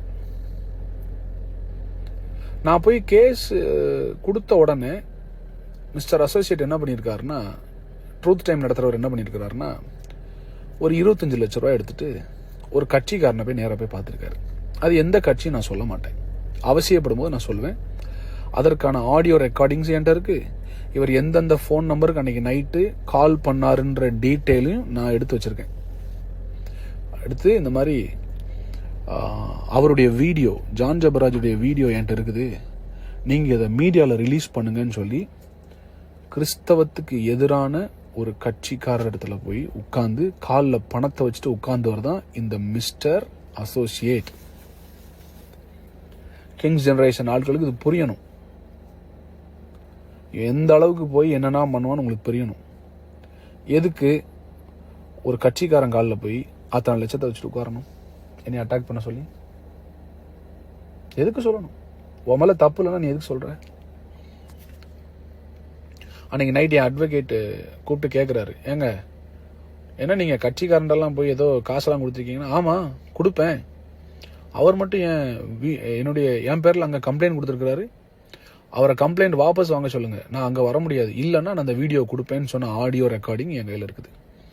கட்சிக்காரங்க என்கிட்ட பேசின ஆடியோ ரெக்கார்டிங் இருக்குது, இவர் எங்கள் அட்வொகேட்டை பேசின ஆடியோ ரெக்கார்டிங் என்கிட்ட இருக்குது. நேரம் வரும்போது நான் அதை போட்டு காமிப்பேன், அவசியப்பட்டால் போட்டு காமிப்பேன். கடைசியில் அந்த கட்சிக்காரங்க எனக்கு ஃபோன் பண்ணிட்டு சொல்கிறாங்க, சார் உங்களை தொட்டால் மொத்த கிறிஸ்தவத்தை தொட்ட மாதிரி, எங்களுக்கு அந்த பேர் வேண்டாம். 2வது, நாங்கள் அதை செய்ய விரும்பலை. தமிழ்நாட்டில் நாங்கள் கிறிஸ்தவர்களை நேசிக்கிறோம். 2வது, உங்கள் பாடல்கள் எங்களுக்கும் ஆசீர்வாதமாக இருக்குது, நாங்கள் அதை பண்ண மாட்டோம்னு சொல்லி அசிங்கப்படுத்தி அசோசியேட்டை வெளியே அனுப்புகிறாங்க. இவர் பணத்தோடு போய் உட்கார்ந்த விஷயம் எனக்கு தெரிஞ்சு அவர் குடும்பத்தில் உள்ள யாருக்கு கூட தெரியாது. அன்னைக்கு அவருக்காக கூட வந்து 2 பேர் நின்னீங்களே போலீஸ் ஸ்டேஷனில், அவங்களுக்கும் அது தெரியாதுன்னு எனக்கு தெரியும். ஆனால் இவர் கட்சிக்காரங்கிட்ட போய் காசை கொடுத்து என்னைய பஞ்சாயத்து பேச கூப்பிட்றாரு. அடுத்து வேற சில ரவுடிகள்கிட்டையும் பேசினதாக எனக்கு தகவல். ஆனால் உடனே நான் என்ன பண்ணிட்டேன்னா, அதை நான் வெளியே சொல்லிட்டேன். அதை நான் மிஸ்டர் அசோசியேட்டுக்கு ஒரு விஷயத்த சொல்கிறேன். அபிஷேகத்தை விட, கர்த்தரை விட, வார்த்தையை விட பணம் பெருசு அப்படின்னு நீ நினச்சேன்னா உன் பணம் மண்ணோடு மண்ணாய் போக கிடவுது. இப்போ நீங்கள் திருடி சம்பாதிச்ச ஒரு காசும் உன் தலைமுறைக்கு நிற்காது. நான் வந்து உங்கள் அம்மாவையோ இல்லை உங்கள் அப்பாவையோ இல்லை உங்கள் தம்பியவோ சொல்லலை, நான் ஒன்றை தான் சொல்கிறேன். நீ திருடின காசு உன் தலைமுறைக்கு நிற்காது. கட்சிக்காரங்கிட்ட போய் நின்றுட்டு, கூலிப்படையிட்ட போய் நின்றுட்டு என்னைய பஞ்சாயத்து பண்ணி என்னை அட்டாக் பண்ண அசிங்கமாக இல்லை? இதில் வேற உன் சர்ச்சை இப்போ நீ நடத்துகிற சர்ச்சில் ஒரு வாய்ஸ் மெசேஜ் வேறு எல்லாருக்கும். என்ன வாய்ஸ் மெசேஜ்? இந்த மாதிரி ஜான் ஜெபராஜ் பாஸ் என் மேலே பொய்யா கேஸ் கொடுத்துருக்காரு. ஏய் என்னடா டே, யாரா நீ? என்ன எங்கே நீ உன்னை எப்படி வளர்த்தாங்க? எங்கே வளர்த்தாங்க? உனக்கு என்ன எத்திக்ஸ் சொல்லி கொடுத்து வளர்த்தாங்க? உன்னைய கொடுத்துருக்காரு. அவர் எந்த அளவுக்குனாலும் போய் நம்மளை அசிங்கப்படுத்துவார். ஆனால் நீங்கள் யாரும் கோவப்பட்டுறாதீங்க, நம்ம ஜெபிப்போம் அப்படின்னு. ஜெபிப்போன்ட்டு அப்புறம் உனக்கு என்னடா கட்சிக்காரன்ட்ட போய் காசு கொடுத்து உட்காந்துருக்க நீ? திருடா கொடுத்துட்டு அதுக்கப்புறம் விசாரணைக்கு வர சொன்னால் இவர் விசாரணைக்கு வரல. சரிங்களா? மாறா இவர் என் மேலே ஒரு கம்ப்ளைண்ட் கொடுக்குறாரு. அதாவது நான் இவரை பொது வலைதளத்தில் அவதூறாய் பேசுவதாகவும், நான் இவர் மேலே செங்கோட்டையில் தவறான ஒரு இதுக்காக கம்ப்ளைண்ட் கொடுத்ததாகவும் என் மேலே ஒரு கேஸ் எனக்கு சம்மன் வருது. நான் வந்து ஆஜரும் ஆயிட்டேன். இப்போ ஏன் கேள்வி, நான் வந்து காவல்துறையும் சட்டத்தையும் மதிக்கிறேன், வந்துட்டேன். நீ ஏன் வரல செங்கோட்டைக்கு? இன்னும் நீ வரணும், உன்னை வர வைப்பேன். அதுக்கு எந்த எக்ஸ்ட்ரீம்னாலும் நான் போவேன். நான் காவல்துறையை நம்புகிறேன், சட்டத்தை நம்புகிறேன், தமிழ்நாடு அரசை நம்புகிறேன். எனக்காக அவங்க நீதி செய்வாங்க. எல்லாத்துக்கும் மேலே மக்களுடைய நீதிமன்றம்னு ஒன்று இருக்குது. ஃபேஸ்புக் இருக்குது, இன்ஸ்டாகிராம் இருக்குது, யூடியூப் இருக்குது. நானே வந்து வீடியோ போடுவேன். நீ என்னடா என்னை வீடியோ வச்சு மிரட்டுறது? நான் நேராக வந்து வீடியோ சொல்கிறேன். ஜனங்கள்கிட்ட இதுதான் நடந்துச்சுன்னு நான் சொல்கிறேன். அது தெரிகிற வரைக்கும் தானே நீ என்னை மிரட்டிட்டு இருப்ப. நான் இப்போ தைரியமாக வந்து சொல்ல ஆரம்பிச்சிட்டேனே. இப்போ இந்த ஆடியோவே யூடியூப்பில் வருமே, வரட்டும். ஆமாம், இதை கேட்குற யூடியூப்காரங்க உங்களுக்கு ஏற்ற மாதிரி எந்த டைட்டில் போட்டால் ஜனங்கள் வந்து நிறையா வியூஸ் கொடுப்பாங்க, தயவுசெய்து இந்த எச்சத்தனமாக வியூஸ்க்காக இன்னொருத்தன் வாழ்க்கையில் விளையாடாதீங்க. அது பெரிய சாபமாக மாறிடும், உங்களுக்கு பெரிய சாபமாக மாறிடும். இப்போ நான் சொல்கிறது புரியாது, உங்கள் தலைமுறை அதை அறுக்கும்போது உங்களுக்கு தெரியும். மறுபடியும் கிங்ஸ் ஜென்ரேஷன் ஆட்களுக்கு சொல்கிறேன், இவனை நம்பி ஏமாந்து நாசமாக போன எல்லாருக்கும் ஒரு அறிவுரை. நீங்கள் திருப்பி நான் கிங்ஸ் ஜென்ரேஷன் ஆரம்பிக்கும் போது நீங்கள் வந்தாலும் சரி வரலாட்டாலும் சரி, அவன் பக்கத்தில் யாரும் போயிடாதீங்க. அது உங்களுக்கு பெரிய சாபம். இவ்வளோத்தையும் செஞ்சுட்டு நல்லவன் வேஷம் போடுற அவரை சீக்கிரத்தில் ஆண்டுடைய நியாயத்திற்பின் கோட்டில் நான் பார்ப்பேன். கட்டாயம் நான் பார்ப்பேன். அதை கட்டாயம் எனக்கு அதை செய்வார். இப்போ கிங்ஸ் ஜென்ரேஷன் ஆட்களை நான் சொல்ல விரும்பினேன், உங்களுக்கு தெரியணும். நான் கோயம்புத்தூர் ஸ்டேஷனில் வந்து உட்காரும்போது, காவல்துறை அதிகாரி முன்னால் உட்காரும்போது, இவர் கூட நம்ம சபையிலேருந்து ஒரே ஒருத்தர், யார், யூஜின் அப்படின்னு ஒருத்தர் வந்தார். அந்த யூஜின் யார்? ஏற்கனவே சபை நடத்தி சபை ஜனங்கள்லாம் விட்டுட்டு போய் உடம்பு சரியில்லாமல் பாதிக்கப்பட்டு நம்முடைய சபைக்கு ஒரு நாள் வந்து ப்ராஃபட் டிஜோவை பார்க்கணும்னு என்கிட்ட கேட்டு நான் ப்ரேயர் அப்பாயின்மெண்ட் வாங்கி கொடுத்து அதன் பின்பதாக நம்முடைய சபையிலே வச்சுருந்தேன் அவரை. அவருக்கு நான் சேலரி கொடுக்கல, ஆனால் அவரும் ஒரு பாஸ்டர் நம்ம சர்ச்சில் நான் அனௌன்ஸ் பண்ணேன். நம்ம சர்ச்சில் ஏற்கனவே 12-13 பேருக்கு நம்ம சேலரி கொடுத்ததுனால என்னால் சபை வருமானத்துலேருந்து கொடுக்க முடியாதுனால அவர் நான் சேலரி கொடுக்கல. ஆனால் அதுக்கு பதிலாக அவர் மகளுடைய படிப்புக்கு நான் செலவு பண்ணியிருக்கேன். கடைசி எனக்கு ஞாபகம் இருக்குது, இந்த சபை மூடுறதுக்கு ஒரு வாரத்துக்கு முன்னால் கூட நான் அவருக்கு 1 லட்ச ரூபா அனுப்புனேன். அவருக்கு இது தெரியும், என்ன செய்ய போகிறாங்கன்னு தெரியும். 1 லட்ச ரூபா நான் கொடுத்துட்டு வந்தேன் அவருக்கு. அவர் வந்து நேற்று அவர் கூட காவல்துறை காவல் நிலையத்தில் வந்து உட்காந்துருக்கிறாரு அவரும். நான் மறுபடியும் சொல்கிறேன், இந்த ஆடியோவை நான் என்னுடைய சபை ஜனங்களுக்காக தான் போடுறேன். இது பொது இடத்துக்காக கிடையாது. இது வெளியே வந்தால் இதற்கு நான் பொறுப்பல்ல. ஜான் ஜெபராஜ் ஆகிய நான் இதுக்கு பொறுப்பல்ல. இது என் சபை ஜனங்களுக்கு நான் போடுற ஆடியோ. காரணம், இத்தனையும் செய்துவிட்டு பணத்தை எடுத்துட்டு ஜனங்களை ஏவி விட்டு திருப்பி ஏன்ட்ட பணம் கேட்க வைக்கிற அந்த அசோசியேட்டோட முகம், ஒரிஜினல் கலர் என்னன்னு எல்லாருக்கும் தெரியணுன்றதுக்காக தான் இதை நான் வெளியிடுறேன். என் ஜனங்களுக்காக ஏற்படுத்தப்பட்டது. இது எங்கள் சபை வாட்ஸ்அப் குரூப்புக்காக மாத்திரம் நான் அனுப்புகிற வாட்ஸ்அப் மெசேஜ் இது. ஸோ எனக்காக நிற்கிற, என்னை நேசிக்கிற, குறிப்பாக இந்த சீசனில் என் கூட வந்த ஒரு சிலரோடு மாத்திரம் நான் பயணிக்க விரும்புகிறேன். இவ்வளோ நடந்தாலும் வெளியில் எங்கள் அண்ணனை நாங்கள் நேசிக்கிறோம், ஜே நாங்கள் நேசிக்கிறோம். அவர் எங்கள் பிள்ளை மாதிரி, அவர் ஒரு ஊழியக்காரன். அவரால் எத்தனை சபைகள், எத்தனை கோடி மக்கள் ஆசீர்வதிக்கப்பட்டிருக்கிறாங்க. அவர் பாடல்கள் எங்களுக்கு ஆசீர்வாதமாக இருக்குது. என்ன இருந்தாலும் அவர் ஒரு தெய்வ மனுஷன், எங்கள் பிள்ளை மாதிரின்னு சொல்லி என்னை நேசிக்கிற எல்லா ஊழியர்களுக்கும் நன்றி, எல்லா நல்ல உள்ளங்களுக்கும் நன்றி. உங்களை நான் நேசிக்கிறேன், உங்களுக்காக நான் ஜெபிக்கிறேன். கிங்ஸ் ஜென்ரேஷன் சபை மக்கள், வருகிற ஜூன் 1ஆம் தேதி நம்ம கட்டின அதே கட்டடத்தில் மறுபடியும் நம்ம சபையை தொடங்குவோம். அதற்கான காரியங்கள் போய்கிட்டு இருக்குது. நீங்கள் எல்லாரும் வருவீங்க நான் விசுவாசிக்கிறேன். வர்றவங்க வாங்க, நாம் சேர்ந்து தேவராஜ்யத்தை கட்டுவோம். தொடர்ந்து நாம் பயணிப்போம். கர்த்தருடைய நாமத்தை மாத்திரம் உயர்த்துவோம். I love you all. I seriously missed you all these months. உங்களை நான் மிஸ் பண்ணுறேன். சீக்கிரம் உங்களை சந்திக்கிறேன். கர்த்தர் நல்லவர். Thank you so much. Love you. Bye.